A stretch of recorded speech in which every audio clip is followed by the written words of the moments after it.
आपण पाहतो की लहान बाळांच्या बाबतीमध्ये मानेच्या ज्या काही घड्या असतात तर त्यामध्ये लालसरपणा येतो किंवा रॅश तयार होते, कधी कधी बाळाला तिथून ब्लड सुद्धा येतं.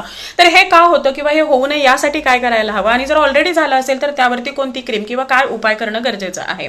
नॉर्मली काय होतं की ही जी बाळं आहेत ही लहान असतात, शिवाय बाळाची ही जी घडी आहे, बाळाची मान ही शॉर्ट असते आणि त्यामुळे घडी पडते, आणि त्या घड्यामध्ये जे काही घाम आहे किंवा बाळ दूध पिताना बऱ्याच वेळा दूध तिथं सांडतं, उलटी केलेली असते तीही तिथे साठून राहते, किंवा आपण बाळाला ऑइल मसाज करतो तर तो ऑइल तिथं साठून राहतं. आंघोळीच्या वेळी बाळाला तिथे जेव्हा आपण धुतो तर ते व्यवस्थित कोरडं केलं जात नाही, आणि त्याच कारणामुळे बाळाला तिथे इन्फेक्शन होतं, म्हणजेच बाळाची जी रॅश आहे ही त्या भागामध्ये जास्त प्रमाणामध्ये वाढते. आता हे होऊ नये यासाठी तुम्हाला प्रत्येक वेळी आंघोळ केल्यानंतर जे काही फोल्ड्स आहेत हे आंघोळीच्या दरम्यान तर तुम्हाला व्यवस्थित बॉडी वॉश लावून धुवायचे आहेतच, पण त्यानंतर तुम्हाला कोरडं करायला अजिबात हे विसरायचं नाही.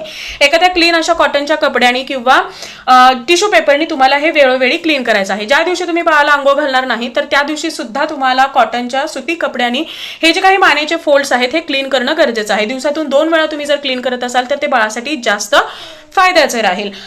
नॉर्मली आपल्याला बाळाचं ते जे काही मानेचे फोल्ड्स आहेत हे क्लीन करणं इझिली जमत नाही, तर त्यावेळी तुम्हाला बाळाला मांडीवरती थोडीशी मान मागच्या बाजूला जाईल या पद्धतीने झोपवायचं आहे आणि हलक्या हाताने ते पुसून घ्यायचं आहे. जर ती जागा किंवा ते जे फोल्ड्स आहेत हे ड्राय राहत असतील आणि क्लीन राहत असतील तर ही रॅश येणार नाही.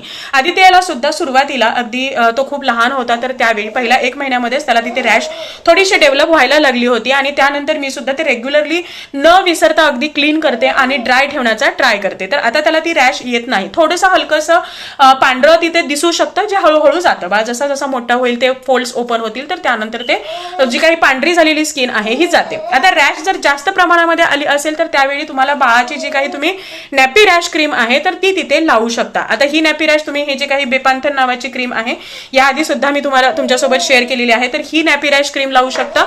आणि जर रॅश जास्त आली असेल, ब्लड असेल तर त्यावेळी ही जे काही सुडो क्रीम आहे तर हे सुडो क्रीम तुम्हाला तिथे लावणं गरजेचं आहे. अगदी 2-3 दिवस जरी तुम्ही ते सुडो क्रीम तिथे लावलं तर जी रॅश आहे ही जायला मदत होईल.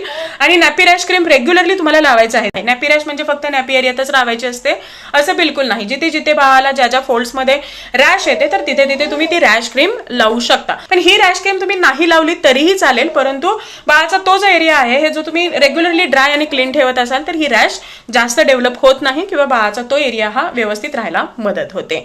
तर हे जे काही दोन्ही प्रोडक्ट्स आहेत तर हे मी YouTube वरती टॅग केलेले आहे. शॉर्ट व्हिडिओ पाहत असाल तर वरती ॲफिलिएट मध्ये तुम्हाला याच्या लिंक्स मिळतील, आणि जर Instagram वरती पाहत असाल तर तुम्ही मला डायरेक्टली मेसेज करू शकता किंवा DM करू शकता, लिंक तुम्हाला सेंड केली जाईल.